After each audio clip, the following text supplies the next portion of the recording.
Hi, I'm Alistair. I'm a third year history and politics student at SOAS. Hi, I'm Sawa. I'm a second year student at SOAS studying law. As a law student, a lot of our assignments are handed through a website or a system called Turnitin, and we also get our feedback through there as well.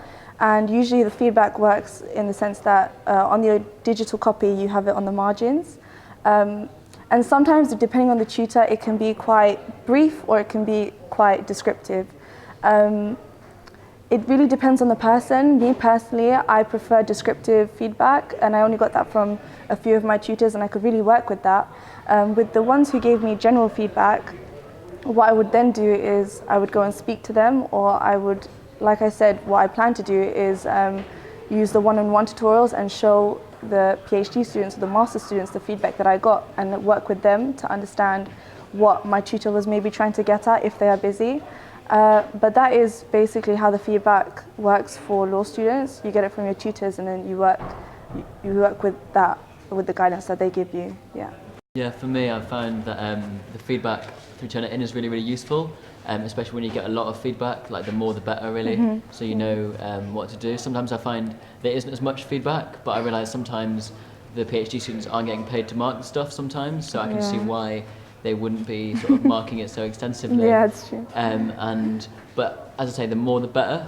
Usually what I do with feedback is collect all of the comments that I've got and sort of make a Word document off that, and then look at things that are cropping up again and again, and then speak through with the lecturers. I'm constantly trying to adapt what I'm doing to sort of make my essays better, but I definitely spend a lot of time with my lecturers speaking through what I need to do better and getting their feedback sort of face to face. I find that helps a lot. And the best lecturers, I find, give great feedback in that they'll sort of print off paper copy for you of your essay, sort of write all over it, mark it for you, and talk that through with you as well, which is really, really useful, and also in some ways better than Turnitin. I think it's because, you know, because you're used to that as you grow up, as you study, like that's how you usually get your papers marked. So I think to see a physical copy of it is actually quite helpful, because then you can literally just kind of see where they, you know, yeah, definitely. Like you see how they felt, right? So yeah, you exactly. See why they felt a certain way about a certain part of your work, whereas that might not have come across with the through Turnitin. Yeah. So getting that face to face, I think, is a really, really positive thing. Hi, I'm Khazana. I'm in my second year now, and I'm studying Arabic and International Relations. Hi, I'm Serkan. I study law. I'm a final year undergraduate. With my introduction to IR essays, they'd give feedback on the Turnitin in the body of my essay, and she'd give me quite a lot of detailed feedback, and then I'd have like a more general, like overall comment on the side. I really preferred that, because for me it was easier to then like work from it and make amendments, and then when I was kind of revising for exams as well, kind of points that I was making in my main body that weren't clear enough that I could go into more detail into. So I preferred like heavily detailed feedback in the body of the work. So generally feedback is through Turnitin, and when you receive your feedback you get either a column feedback or it's actually in the body of the text. Either way, it really depends on the lecturer or whoever's doing the marking, whether or not they'll actually include a really substantive amount of information in terms of how good or how bad the essay was and how you should improve. But regardless, a way to take it one step further would be go and see your lecturer and speak to them during their office hours.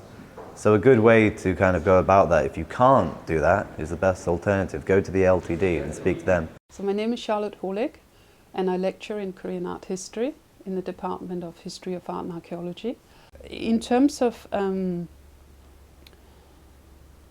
how the individual lecturer can support the student once they have submitted the essay, I think now that the Moodle site has a very important function in that, because we have to write the comments. So not only do we have to, well, it's up to in our department, it's up to the individual lecturer how many comments they put embed within the text, but we all have to write a continuous paragraph, I guess, where we evaluate that particular essay. And in terms of our MA essays, the second marker also has to write his or her comments on the essay. So the students can very clearly see, certainly at MA level, 2 different readers' comments on their essay. I've found what I've tried to do, and again, that's from past experience and so on, is that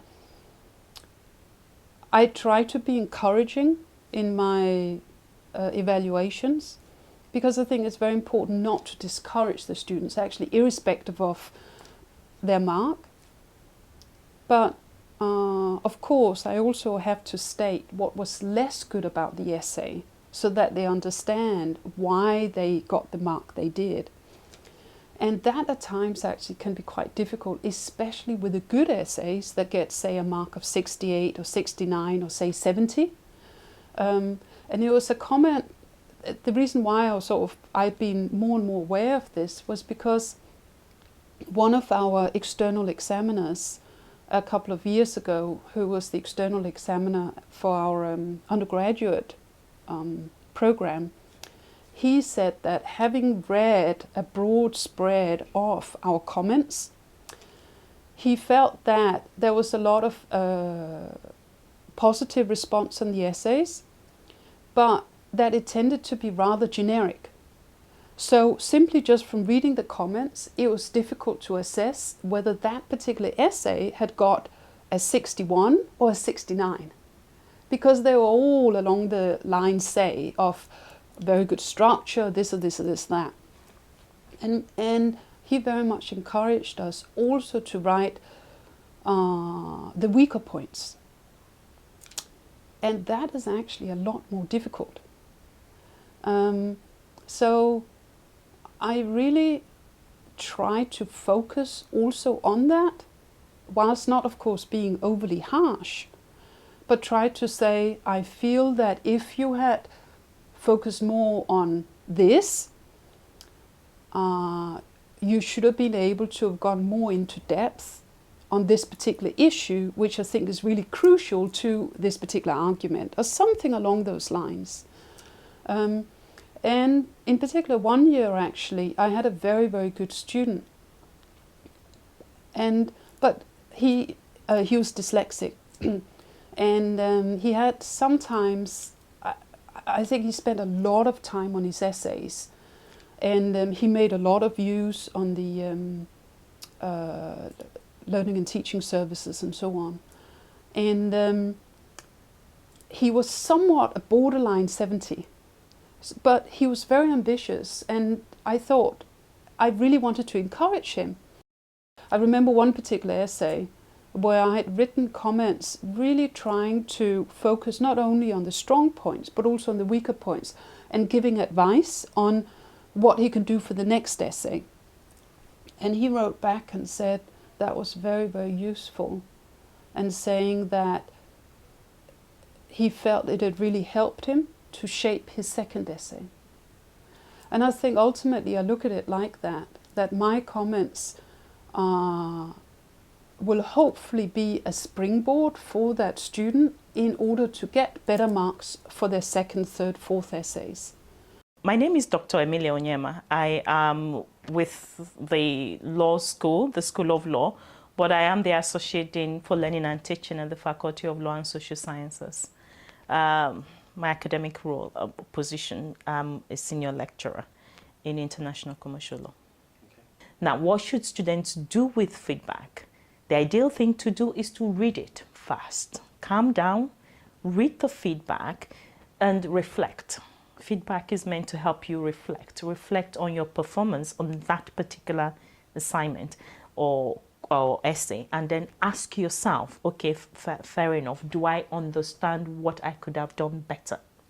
I think it's better to start positively and say to yourself, what did I do well? What was fantastic? And at least that helps give you that assurance that you actually understand what is being taught and what is expected of you. But you can't stop there, even if you got a first, because you haven't got 90% or 100%, which is what you're aiming to get. So you then sit back, go through the feedback carefully, patiently, and if you do have questions, then you need to book an appointment to go back to the convener or the tutor, but go with clear questions. Don't just walk in there and say, I'm not happy with my feedback. That is neither here nor there. You need to do your own bit and then go back and, you have clear questions, and colleagues are usually quite happy to answer and give further clarification. Having done that, students, you're expected to build on that learning for your next assignment. The point is you're getting better with each term, with each day, with each year. So if you're not taking those corrections, if you're not making use of the clarifications, if you're not making use of the feedback, you're not going to see any progression in your marks and grades. I'm Alana Webster-Kogan. I'm a lecturer in the music department. For students to do the best they can with assessment, to make sure that they improve from their first assignment to the second assignment and have a progression that they're happy with, I would actually say that the first responsibility lies with their lecturers and the conveners of their courses, because a huge number of our students, we find, actually aren't aware of the mechanisms on Turnitin to give them feedback. So I think it's important for there to be a workshop for them at the beginning of term, or for all the lecturers just to signal to them at the beginning of all of their classes that feedback is available on Turnitin. A lot of students see their mark and aren't aware that it's there. So I would say the first thing is just to make sure that the students know about it. And once they do, it's always helpful to invite students individually to come to office hours. A lot of students don't respond to the open invitation. My office hours are from X to Y hours, and you can all feel free to come. Students don't really respond to that unless they're in a sort of crisis mode. Instead, what some of my colleagues in the music department do is they give the students their mark, and maybe there's some feedback on Turnitin as well, but they personally invite them to come for slots during their office hours so that they can talk about their essays. And it's important that students understand exactly what it is that they need to work on conceptually and in terms of the written language. So being able to speak to the students face to face about the written text they've submitted gives us a much better sense of where we might need to refer them beyond ourselves to give them extra support. So oftentimes we'll send them to the LTD to have one-on-one sessions, or to go to study skills sessions, or to just sign up for Skills for Success in general. But sometimes things will come up in office hours that don't come up necessarily in the essay. For example, if I think of a student who is dyspraxic, it might not necessarily be apparent from their writing that they're dyspraxic, but they might have trouble organizing themselves and getting their texts together, their written sources together ahead of time. And so the student might submit late, and being able to talk to the student face to face about the issues that they're dealing with is really a much more effective way than having Turnitin be sort of just a one-way conversation where the students get their feedback and then have to figure things out for themselves. My name is Hannah Bagawi. I'm a lecturer in the economics department. I teach two courses primarily, one in gender economics for undergraduate students, and also a course in development economics for undergraduate students and students studying towards a diploma in economics. I think often students find it difficult to engage immediately with the comments that they get on their essay, and I would suggest to students to make sure you do that. You know, it's really important to read the feedback you get, because that's the only way you're going to be able to improve for your next essay, and there's a reason why the things have been written there. And if you don't understand them, then go back to the person that's marked the essay and to your course lecturer and ask exactly what they mean. And that's something that I find students, it's very frustrating for us as lecturers, but often students you feel haven't properly read or understood the comments that they've been provided with, and as a result make the same mistakes again, and that's very disheartening as a lecturer.